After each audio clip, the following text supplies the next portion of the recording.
Hello അസ്സാം വലൈക്കും welcome to YouTube channel. നമ്മൾ കാണിക്കാൻ പോകുന്നത് ഒരു വെറൈറ്റി റെസിപ്പിയാണ് കേട്ടോ. അപ്പോൾ നമ്മുടെ വീഡിയോക്ക് പോകുന്നത് നമ്മുടെ ചാനൽ ആദ്യമായിട്ട് കാണുന്ന ആരുടെയൊക്കെ സബ്സ്ക്രൈബ് ചെയ്യുക, തൊട്ടടുത്തുള്ള ബെല്ലൈക്കൺ ക്ലിക്ക് ചെയ്യുക, എന്നിട്ട് ഓൾ എന്ന ഓപ്ഷനും കൊടുക്കുക. എന്നാൽ മാത്രമാണ് ചാനൽ പുതിയ വീഡിയോസ് നോട്ടിഫിക്കേഷൻ നിങ്ങൾക്ക് കിട്ടും കേട്ടോ. അതുപോലെ തന്നെ സ്കിപ്പ് ചെയ്തൊന്ന് കാണാൻ വേണ്ടി ശ്രമിക്കാം. ഇനി നമുക്കിത് എങ്ങനെയാണ് ഉണ്ടാക്കാമെന്ന് നോക്കാം കേട്ടോ. അപ്പോൾ നമുക്ക് ആദ്യം വേണ്ടത് ഒരു ബൗളാണ്. ബൗളിലേക്ക് ഞാൻ 3 എഗ്ഗ് ഇപ്പോൾ പൊട്ടിച്ചിട്ട് കൊടുക്കുന്നുണ്ട് കേട്ടോ. ഇതുപോലൊക്കെ ഉണ്ടാക്കുകയാണെങ്കിൽ നമുക്കിപ്പോൾ ബ്രേക്ക്ഫാസ്റ്റ് ടൈമിലും ഈവനിങ് സ്നാക്കായിട്ടും അതുപോലെ തന്നെ ഡിന്നറിനൊക്കെ നമുക്കത് കഴിക്കാം കേട്ടോ. 3 നേരം നമുക്കത് കഴിക്കാൻ പറ്റും. ഉണ്ടാക്കാൻ ഈസിയാണ്, നല്ല ടേസ്റ്റുമാണ് കേട്ടത്. അപ്പോൾ ഞാൻ 3 എഗ്ഗ് ഇവിടെ പൊട്ടിച്ചിട്ട് കൊടുത്തിട്ടുണ്ട്. ഇനി നമുക്കിത് കുറച്ച് ഇൻഗ്രീഡിയൻസ് ഒക്കെ ഇതിൽ ചേർത്ത് കൊടുക്കണം. ആദ്യം നമുക്കിതിന് ആവശ്യത്തിനുള്ള ഉപ്പിട്ട് കൊടുക്കാം. ഉപ്പിട്ട് കൊടുത്തതിന് ശേഷം ഒരു 1/2 ടീസ്പൂൺ കുരുമുളക് പൊടി ഇട്ട് കൊടുക്കാം കേട്ടോ. ഇനി ചെറിയ കുട്ടികളൊക്കെ കഴിക്കുന്നതാണെങ്കിൽ കുരുമുളക് പൊടി നോക്കിയിട്ട് ഇട്ട് കൊടുക്കുക. ഇനി കുറച്ച് ചില്ലി ഫ്ലേക്സ് ഇട്ട് കൊടുക്കുന്നുണ്ട്. ഉള്ളതുപോലെ ഇട്ട് കൊടുക്കുന്നുണ്ട് കേട്ടോ. ഇതൊക്കെ ഇട്ട് കൊടുത്തതിന് ശേഷം നന്നായിട്ടൊന്ന് ബീറ്റ് ചെയ്തെടുക്കുക. ഞാൻ ഇപ്പോൾ ഒരു ഫോർക്ക് വെച്ചിട്ടാണ് കേട്ടോ ആക്കി കൊടുക്കുന്നത്. ഫോർക്ക് വെച്ചിട്ടാകുമ്പോൾ പെട്ടെന്ന് അത് നല്ല ലൂസായിട്ട് കിട്ടും കേട്ടോ. നിങ്ങൾ സ്പൂൺ വെച്ചിട്ടാണെങ്കിൽ എങ്ങനെ നിങ്ങളെ സൗകര്യം പോലെ നിങ്ങൾക്കത് ലൂസാക്കി. ഞാനിപ്പോൾ ഇവിടെ നന്നായിട്ട് ബീറ്റ് ചെയ്തെടുത്തിട്ടുണ്ട് കേട്ടോ. ഇതാ ഇതുപോലെ ലൂസായിട്ടുണ്ട്. ഇങ്ങനെ നമ്മൾ ആക്കി തന്നെ നല്ല സോഫ്റ്റ് ആയിട്ട് കിട്ടും കേട്ടോ നമുക്കിത് ഈ ഓംലേറ്റൊക്കെ. ഇനിയാണ് ഒരു തക്കാളിയാണ് വേണ്ടത്. ഒരു മീഡിയം സൈസ് വലിയ തക്കാളി തന്നെ എടുക്കുക. ഈ തക്കാളി നമുക്ക് ഇതുപോലെ റൗണ്ട് ഷേപ്പിൽ കട്ട് ചെയ്തെടുക്കണം. ഒരു മീഡിയം സൈസ് ആക്കിയിട്ട്, നല്ല നൈസാക്കും വേണ്ട, ഒരുപാട് തിക്കും വേണ്ട, ഒരു മീഡിയം സൈസിൽ കട്ട് ചെയ്തെടുക്കുക. ഇനി നമുക്ക് വേണ്ടതൊരു പാനാണ്. പാൻ വെച്ചതിന് ശേഷം ഒരു ചെറിയ പീസ് ബട്ടർ ഇട്ട് കൊടുക്കുക.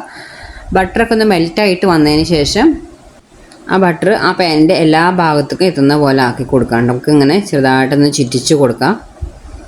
നിങ്ങൾക്ക് നിങ്ങളുടെ കയ്യിൽ ബട്ടർ ഇല്ലെങ്കിൽ നിങ്ങൾക്ക് കുറച്ച് ഓയിൽ ഒഴിച്ച് കൊടുത്താലും മതി കേട്ടോ. ബട്ടർ ഇല്ലെങ്കിൽ മാത്രം ഉണ്ടെങ്കിൽ ബട്ടറിന് എടുക്കാൻ നോക്കുക. ആ ബട്ടറൊക്കെ ഒന്ന് ചൂടായതിനു ശേഷം നമ്മളിവിടെ കട്ട് ചെയ്ത് വെച്ച് തക്കാളി ഇതിലേക്ക് നിരത്തി വെച്ച് കൊടുക്കുക കേട്ടോ. നിങ്ങൾക്ക് നിങ്ങളുടെ കയ്യിൽ ഞാൻ ഇപ്പോൾ ഒരു മീഡിയം സൈസ് തക്കാളി എടുത്തത് അതിലേക്ക് കറക്റ്റ്. അപ്പോൾ നിങ്ങളുടെ കയ്യിൽ ടൊമാറ്റോ പീസ് കൂടുതലാണെങ്കിൽ നിങ്ങൾക്ക് ആ പാനിൽ നിങ്ങൾ വെക്കുന്ന പാനിൽ കൊള്ളാവുന്ന എത്ര വെച്ചാൽ മതി കേട്ടോ. ഒരുപാട് അങ്ങോട്ട് വെക്കേണ്ട ആവശ്യമില്ല. എത്രയോ ആ പാനിൽ ഇതുപോലെ കൊള്ളുന്ന അത്രയും വെച്ചാൽ മതി. എനിക്ക് ഞാൻ കട്ട് ചെയ്ത തക്കാളി ഈ പാനിലേക്ക് കറക്റ്റ് ആട്ടോ. ഇനി നമുക്ക് അതൊന്ന് ഫ്രൈ ആയിട്ട് വരണം. അപ്പോൾ അതിൻ്റെ മുന്നേ ഒരു നുള്ളു കുരുമുളക് പൊടി കൂടിയും ഇതാ ഒരു നുള്ളു ഞാൻ 2 വെല്ലം നുള്ളിയിട്ട് എടുത്തിരിക്കുന്നത്. അതിങ്ങനെ വെതറി കൊടുക്കുക കേട്ടോ. ഒരുപാട് അങ്ങോട്ട് ഇട്ട് കൊടുക്കാം. നമ്മൾ ഓംലേറ്റ് ഓൾറെഡി കുരുമുളക് പൊടി ഇട്ടിട്ടുള്ളതാണ്. ഇനി ആ അടിഭാഗം ഒന്ന് ഫ്രൈ വന്നിട്ടുണ്ട്. മീഡിയം സൈസിൽ തന്നെ ഫ്ലെയിം ഇടുക കേട്ടോ. ഹൈലൊന്നും ഇട്ട് വെക്കേണ്ട. ഇനി നമുക്കിത് മറിച്ചിട്ട് കൊടുക്കാം കേട്ടോ. ഈ ടൊമാറ്റോ ഒക്കെ ഒന്ന് മറിച്ചിട്ട് കൊടുക്കുക. അപ്പോൾ ഇതാ ആ ടൊമാറ്റോ ഒക്കെ ഒന്ന് ആയിട്ടുണ്ട്. എല്ലാം മറിച്ചിട്ട് കൊടുത്തിട്ടുണ്ട് കേട്ടോ. ഇനി നമുക്ക് എന്താ വേണ്ടത് വെച്ചാൽ നമ്മളിവിടെ ബീറ്റ് വെച്ചിരിക്കുന്ന നമ്മൾ ബാറ്ററിയിലെ എഗ്ഗിൻ്റെ അത് ഇതിൻ്റെ മേലേക്ക് തന്നെ ഒഴിച്ച് കൊടുക്കുക കേട്ടോ. അത് ഫുള്ളായിട്ട് തന്നെ ഒഴിച്ച് കൊടുക്കുക. നിങ്ങളുടെ കയ്യിൽ ടൊമാറ്റോ ഒക്കെ ബാക്കി വരികയാണെങ്കിൽ ഇനി 2-3 പീസൊക്കെ ബാക്കി ഉണ്ടെങ്കിൽ നിങ്ങൾക്ക് ചെറുതായിട്ട് ഇതിൽ ഒഴിച്ച് കൊടുക്കുക കേട്ടോ. സെക്കൻഡ് ട്രിപ്പിൽ നിങ്ങൾക്ക് അങ്ങനെ ഒഴിച്ച് കൊടുക്കുക. പക്ഷേ ഇത്ര വലിയ മീഡിയം സൈസ് ആകുമ്പോൾ ഇത്രയൊക്കെ തന്നെ ഉണ്ടാവുള്ളൂ. ഇനി ഞാൻ ഇട്ട് കൊടുക്കുന്നത് കുറച്ച് വലിയ സൈസ് ഗ്രീൻ ചില്ലിയാണ് കേട്ടോ. നിങ്ങളുടെ കയ്യിൽ ക്യാപ്സിക്കം ഉണ്ടെങ്കിൽ ക്യാപ്സിക്കം നിങ്ങൾക്ക് ഇട്ട് കൊടുക്കട്ടെ. അത് എരിയില്ലാത്ത അധികം എരിയില്ലാത്ത മുളകാണ്, വലിയ മുളകാണ്. നിങ്ങളുടെ കയ്യിൽ ക്യാപ്സിക്കം ഉണ്ടെങ്കിൽ ക്യാപ്സിക്കം നിങ്ങൾക്ക് ഇതുപോലെ നിരത്തി വെച്ച് കൊടുക്കാം. ഇനി ഞാൻ ഇട്ട് കൊടുക്കുന്നത് ചീസാണ്, മസാല ചീസാണ്. ഈ ചീസില്ലെങ്കിൽ സ്ലൈസ് ചീസ് ഇല്ലേ, അതാണെങ്കിൽ അതിട്ട് കൊടുത്താൽ മതി കേട്ടോ. അപ്പോൾ എൻ്റെ കയ്യിൽ ഇതാണുള്ളത്. അപ്പോൾ അതിട്ട് കൊടുത്തിട്ടുണ്ട്. അതുണ്ടെങ്കിൽ അത് നിങ്ങൾക്ക് ഇട്ട് കൊടുക്കുക. അപ്പോൾ ഞാനിത് ചീസ് ഫുള്ളായിട്ടിട്ട് കൊടുത്തിട്ടുണ്ട് കേട്ടോ. പിന്നെ ചീസൊക്കെ ഇട്ട് കൊടുത്ത് സെറ്റാക്കിയിട്ടുണ്ടെങ്കിൽ നമുക്കത് അടച്ചു വെച്ചിട്ട് ഒരു മീഡിയം ഫ്ലെയിമിലിട്ട് ആ ചീസൊക്കെ ഒന്ന് മെൽറ്റ് ആവുന്നവരെ ഒന്ന് വെയിറ്റ് ചെയ്യാം കേട്ടോ. അപ്പോൾ മീഡിയം ഫ്ലെയിമിൽ തന്നെ ഇടുക, ഹൈ ഫ്ലെയിമിലൊന്നും ഇടണ്ട. മീഡിയം ഫ്ലെയിമിലിട്ട് നമുക്കത് വെയിറ്റ് ചെയ്യുക. അപ്പോൾ ഇതാ നമ്മളെ ചീസൊക്കെ മെൽറ്റായിട്ട് വന്നിട്ടുണ്ട്. ഇനി എരിവൊക്കെ ഇഷ്ടപ്പെടുന്നവരാണെങ്കിൽ എനിക്ക് കുറച്ചും കൂടി കുരുമുളക് പൊടി ഇങ്ങനെ വെതറി കൊടുക്കാം. കുട്ടികളൊക്കെ കഴിക്കുന്നതാണെങ്കിൽ ഇട്ട് കൊടുക്കണ്ട, ഇത്രയും മതി. ഇനി നമുക്കത് പാനിൽ നിന്ന് എടുത്ത് മാറ്റാം കേട്ടോ.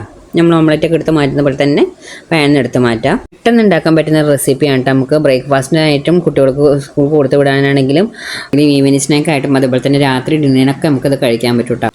അപ്പോൾ നല്ല സോഫ്റ്റ് ആയിട്ടിരിക്കുന്നുണ്ട്. നമുക്കത് കട്ട് ചെയ്തിട്ട് നമുക്ക് പിസ്സൊക്കെ കട്ട് ചെയ്യുന്ന പോലെ അത് കട്ട് ചെയ്തിട്ട് കഴിക്കാം കേട്ടോ. നിങ്ങളുടെ കയ്യിൽ ക്യാപ്സിക്കം ഉണ്ടെങ്കിൽ ക്യാപ്സിക്കം ചേർത്താൽ വേറൊരു ടേസ്റ്റ് കിട്ടും. ഇനിയിപ്പോൾ ഡയറ്റൊക്കെ നോക്കി ചോറൊക്കെ ഒഴിവാക്കുന്നവരാണെങ്കിൽ ലഞ്ചിന് നിങ്ങൾക്ക് ഇതുപോലെ ഉണ്ടാക്കി കഴിക്കാം കേട്ടോ. നമ്മുടെ കയ്യിൽ ക്യാപ്സിക്കം ഇല്ലെങ്കിൽ നിങ്ങൾ മുളക് ഇട്ട് കൊടുക്കുമ്പോൾ എരിവുള്ള മുളക് ഇട്ട് കൊടുക്കണ്ട. കാരണം നമ്മളോട് ഓൾറെഡി ചില്ലി ഫ്ലേക്സും കുരുമുളക് പൊടിയൊക്കെ ചേർത്തുള്ളതാണ്. എരിവില്ലാത്ത മുളക് ഇട്ട് കൊടുക്കുക കേട്ടോ ക്യാപ്സിക്കം ഇല്ലെങ്കിൽ. അപ്പോൾ എല്ലാവരും ഒന്ന് ട്രൈ ചെയ്ത് നോക്കണം. നല്ല ഈസിയാണ് ഉണ്ടാക്കാൻ, കഴിക്കാനും നല്ല ടേസ്റ്റാണ്. അപ്പോൾ തന്നെ നമ്മുടെ വീഡിയോ ഇഷ്ടം ലൈക്ക് ചെയ്യാനും ഷെയർ ചെയ്യാനും കമൻറ്റിന് സബ്സ്ക്രൈബ് ചെയ്യാൻ മറക്കരുത്. Okay, bye bye, thank you.